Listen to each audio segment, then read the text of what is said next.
শিশুর হাঁটতে শেখা মানেই তাতে মুগ্ধ হয় পুরো পরিবার, কিন্তু সে যদি হাঁটার আগে স্কেটবোর্ড চড়ে ছুটে বেড়ায় তবে সে দৃশ্য যে কাউকে করে দিতে পারে অবাক।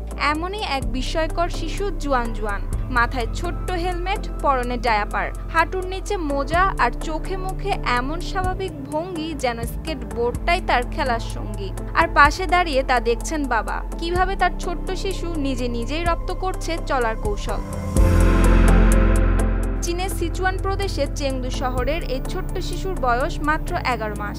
তার পায়ের নিচে মাটি এখনো পুরোপুরি শক্ত হয়নি, অথচ স্কেটবোর্ডে দাঁড়িয়ে ভারসাম্য ঠিক রেখে এমন আত্মবিশ্বাসের সঙ্গে ছুটছে যেন সে পুরো দস্তুর একজন স্কেটার। আর শিখবে নাই বা কেন, তার বাবা লিউ দাওলাং নিজেই একজন সাবেক জাতীয় স্নোবোর্ড অ্যাথলেট, তাই স্কেটিং যেন মিশে গেছে তার রক্তে। জুয়ান জুয়ানের বাবা জানান, মাত্র 5 মাস বয়স থেকেই সে ঘুরতে যেত স্কেটিং স্পটে। 8 মাস বয়সে ঘরের মধ্যে নিজের ভারসাম্যে স্কেটবোর্ডে দাঁড়িয়ে থাকতো। তখন বোর্ড হালকা ঠেলে দিলে সে ভয় না পেয়ে উল্টো হেসে উঠত। তখনই বাবা বুঝেছিলেন এই অনুভবটা মেয়ের ভালো লাগছে, তাই প্রতিদিন একটু একটু করে ঘরের বাইরে স্কেটিং করানো হতো।